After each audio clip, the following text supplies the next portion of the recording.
काल अहिल्यानगरमध्ये महाराष्ट्राला काळिंबा फासणारी अशी एक घटना घडली. या घटनेमुळे पूर्ण महाराष्ट्र हादरून गेला. अहिल्यानगरमधील संगमनेर येथे 6वीच्या वर्गात शिकणाऱ्या एका 11 वर्षाच्या लहान मुलीवर ॲसिड हल्ला झाला आणि या हल्ल्यामध्ये ती मुलगी गंभीररित्या जखमी झाली.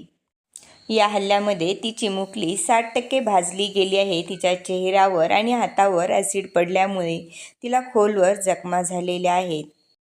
वडिलाचं छत्र हरवलेली ही चिमुकली आपल्या मामाकडे शिक्षणासाठी आली होती. मामाच्या घरापासून शाळा जवळजवळ 3 किलोमीटर अंतरावर होती.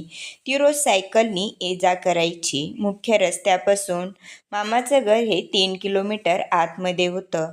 ती रस्त्याने सायकलवर येत असताना एका नराधमाने तिला पत्ता विचारण्याच्या बहाण्याने तिच्या अंगावरती, चेहऱ्यावरती ॲसिड फेकलं. या ॲसिडमध्ये ती मुलगी 7% भाजली गेली.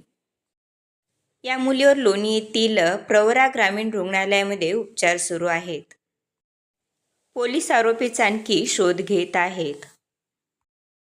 समाजामध्ये स्त्री अत्याचाराच्या अशा अनेक घटना घडत आहेत. शासनाचे याच्याकडे दुर्लक्ष होत आहे.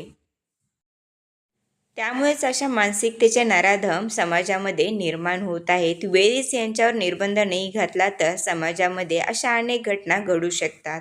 आज 6वीतली मुलगी उद्या 4थीतलीही असू शकते.